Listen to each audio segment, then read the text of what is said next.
اللہ تبارک و تعالیٰ کو تم غافل مت سمجھنا، جو کچھ ظالم کر رہے ہیں وہ خوب جانتا ہے۔ ہاں، وہ انتقام کو مؤخر کرتا ہے، تھوڑا ڈیلے کرتا ہے۔ ظالم جو کچھ کر رہا ہے اس سے بدلے کے لیے اللہ تعالیٰ اسے ڈھیل دیتا ہے اس دن تک جب کہ ساری آنکھیں اس کے انجام کو دیکھ سکیں۔ کوئی بھی ظلم کرنے والا اگر یہ سمجھتا ہے میرا راج ہے، میری حکومت ہے، میری کرسی ہے، میرا اقتدار ہے، میری طاقت ہے، میں جو چاہوں وہ کر لوں، یہ اس کی خام خیالی ہے۔ عزیزان گرام وقار، فرعون کے متعلق جو ہمیں اخبار ملتی ہیں وہ یہی ہے، اسے غرور و تکبر کس طرح سے آیا؟ صرف اسے جو نشہ آیا تھا اپنے خدا ہونے کے اعلان کرنے کے لیے، اس وجہ سے کہ اس کی طاقت و قوت اتنی زیادہ تھی کہ 100 سال تک کبھی اسے کوئی بیماری نہیں آئی، نہ سردی آئی نہ بخار آیا۔ جو کبھی بیمار نہیں ہوا تو اسے یہ احساس ہونے لگا کہ اب میرے جیسا دنیا میں کوئی ہے ہی نہیں۔ 100 سال سے کبھی کوئی سر میں درد یا کوئی بیماری تک نہیں آئی، تو اس نے کہا میں خدا ہوں، ہر انسان بیمار ہوتا ہے مگر میں بیمار نہیں ہوتا۔ تو کبھی کبھار آدمی کنٹینیو کامیابی کی طرف چلتا رہتا ہے تو اسے غرور آ جاتا ہے، تکبر آتا ہے، اور پھر وہ اپنے آپ کو یوں سمجھتا ہے کہ میرے جیسا دنیا میں کوئی ہے ہی نہیں۔ لیکن ان ظالموں کے لیے اللہ تبارک و تعالیٰ نے جو انجام رکھا ہے، خدائے قدیر و جبار بہت ہی ہلکی چیزوں سے بڑے بڑے ظالموں کو تباہ کرتا ہے، ختم فرما دیتا ہے۔ نمرود کے متعلق یہ اخبار ہمیں ملتی ہیں روایات میں کہ نمرود تنہا 1000 لوگوں سے لڑ سکتا تھا، اس کی قوت اتنی تھی، اور وہ خوفناک درندے جو جانور ہوں، شیر ہوں جنگل کے، ان سے بھی تنہا مقابلہ کر لیتا۔ اب اس سے اندازہ کریں کہ وہ ہاتھی سے اگر مقابلہ کر سکتا تھا تو پھر انسانوں پر اس کا رعب و دبدبہ ایک الگ معنی رکھتا تھا۔ تبھی تو جا کر کے نمرود نے بھی اعلان کیا کہ میں تمہارا خدا ہوں، مجھے سجدے کرو۔ تو جب جب ہم نے دیکھا ہے کہ طاقت کا نشہ کسی کے اندر زیادہ آتا ہے تو اسے خدائی کے دعوے تک لے کر کے چلا جاتا ہے۔ اسی لیے میرے عزیزو، بیماری اللہ کی نعمتوں میں سے ہے کہ بندے کو اس کی حقیقت یاد دلاتی ہے۔ جب کبھی بندہ بیمار ہوتا ہے تو وہ عاجزی کرنے لگتا ہے اور اللہ کی بارگاہ میں پھر گڑ گڑاتا ہے اور کہتا ہے مولا تیری طاقت سب سے بلند و بالا ہے، میں علیل ہوتا ہوں، میں کمزور ہوتا ہوں، میں عاجز ہوں۔ اور جسے بیماری نہ آئے تو اس کا غرور و تکبر بڑھتا جاتا ہے۔ اور کبھی مال میں جو خسارہ ہوتا ہے یہ بھی رب تبارک و تعالیٰ کی طرف سے ہے۔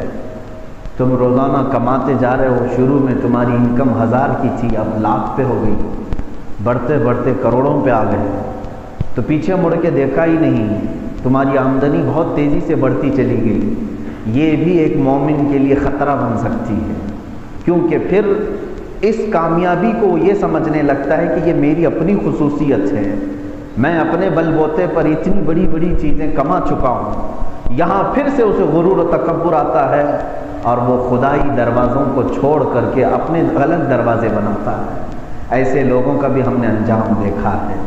اسی لیے اگر تمہارے تجارت میں کبھی خسارہ آتا ہے، کبھی نقصان ہوتا ہے، لاس ہوتا ہے، تو سمجھ لو کہ اللہ تعالیٰ تمہیں غرور و تکبر سے بچانا چاہتا ہے۔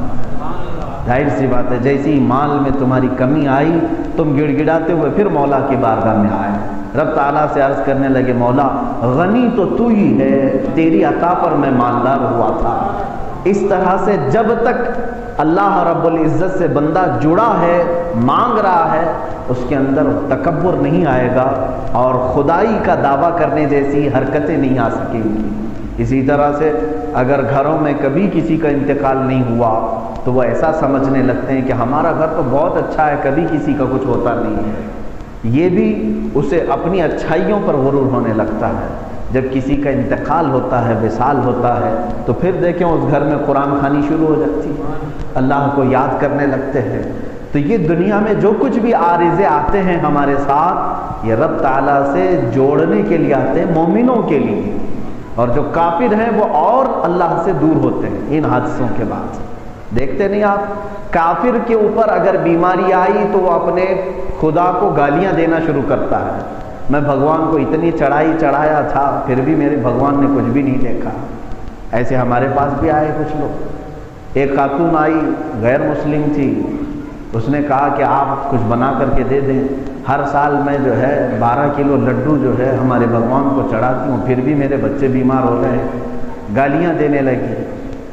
تو یہی حیثیت ہے، مکہ کے کفار بھی یہی کرتے تھے، آٹے کے بت بناتے تھے، اور جب بہت زیادہ شدت کی بھوک لگتی تھی تو اسی کو توڑ کے پکا کے کھا لیتے تھے۔ تو کافر کے لیے جب کبھی بیماری آئے تو وہ خدا سے اور دور ہوتا ہے، لیکن مومن کو بیماری آئے تو اللہ سے زیادہ قریب ہوتا ہے، فرق ہے۔ اور کافر کے مال میں اگر خسارہ ہوتا ہے تو پھر وہ پرانا جو بھگوان ہے اس کی مورتی ہٹا دیتا ہے، پھر نیا لاتا ہے، شاید یہ کام نہیں کرتا یہ کام کرتا۔ لیکن مومن کے لیے ایسا ہے کہ پہلے 2 رکعت پڑھتا تھا تو خسارے کے بعد اب 10 پڑھنے لگ جاتا ہے، اللہ کی بارگاہ میں اور قریب ہوتا ہے۔ عزیزان گرامی وقار، میں یہاں پر آج آپ سے یہ کہنا چاہتا ہوں کہ ظالموں کے ایک لمبی فہرست ہے، تاریخ ہے، کبھی تاریخ ان کی پڑھ کر کے دیکھ لیں۔ آج مجھے یہ باتیں اس لیے عرض کرنی پڑی کہ ظلم کی ایک بہت ہی عظیم تاریخ ہندوستان میں رقم کی گئی۔ بابری مسجد کو شہید کر کے اس کی جگہ پر ایک مندر کو تعمیر کرنا، اور وہ بھی عدالت کو اس میں ساتھ شامل کر لینا۔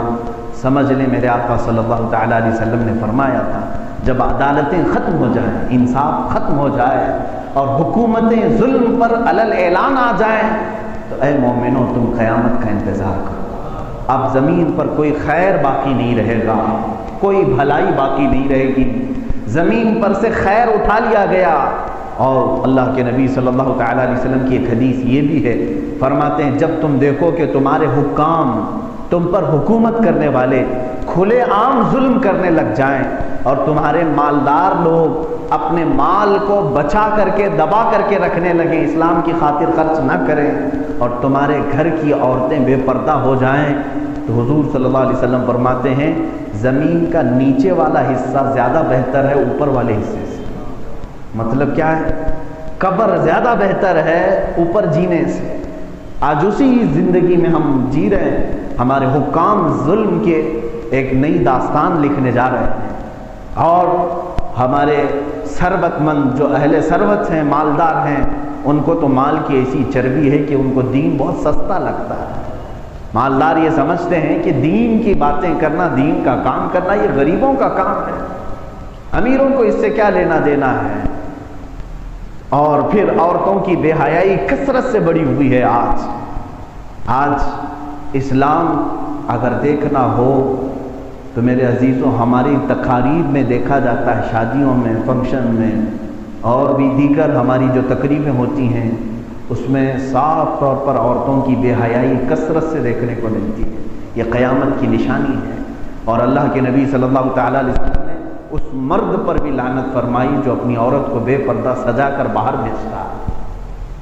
یہ تمام حالات جب آ گئے تو ہمارے لیے اب زمین کا نیچے والا حصہ زیادہ بہتر ہے اوپر والے حصے سے۔ اب تک جو آپ دیکھ رہے ہیں حالات، ان سب کو دیکھ کر کے کبھی قبرستان کے پاس سے گزرو گے، حضور اکرم صلی اللہ تعالیٰ علیہ وسلم نے یہ بھی فرمایا تم پر اتنے فتنے آئیں گے، اس قدر فتنے آئیں گے۔ حضور فرماتے میں یہیں سے دیکھ رہا ہوں کہ میری امت پر فتنے ایسے آ رہے ہیں جیسے بارش کے قطرے آتے ہیں۔ اس قدر فتنے آئیں گے کہ تم اگر کسی قبرستان کے پاس سے گزرو گے، قبر والے کو دیکھ کر کے تم یہ کہو گے کاش اس کی جگہ میں ہوتا تو زیادہ اچھا ہو، کیونکہ وہ آرام سے اچھے زمانے میں چلا گیا، فتنوں کو وہ نہیں دیکھا، مامون گیا ہے، محفوظ گیا ہے۔ آزمائش تو اب ہمارے ساتھ ہے، آزمائش کا دور ہمارے ساتھ ہے۔ عزیزان گرامی وقار، ظالموں نے اس زمین کو اپنے ظلم سے رنگا تو ضرور ہے، لیکن رب ذوالجلال نے ہمیشہ اپنے عدل کے ساتھ یہ قوم کو، اپنی مخلوق کو بتایا ہے کہ الحق یعلو ولا یعلی علیہ، حق ہمیشہ بلند ہوتا ہے، اس پر کوئی اور بلند نہیں ہو سکتا۔